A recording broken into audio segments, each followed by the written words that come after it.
Hi guys, மூணாவது character start பண்றோம் guys.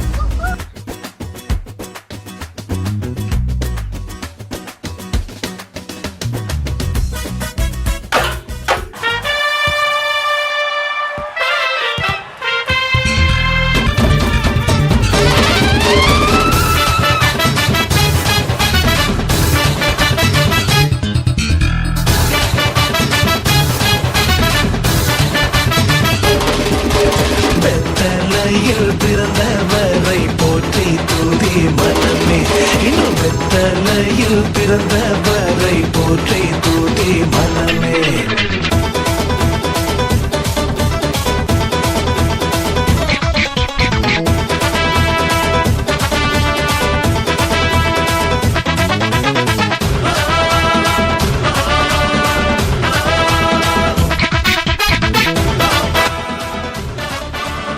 Hi friends, மூணாவது நாள் கேல்ஸ் முடிச்சாச்சு, ஜெயிச்சாச்சு. 4வது நாள் சந்திப்போம். டாடா, பாய் பாய். எவ்வளவு பெரிய அன்பு!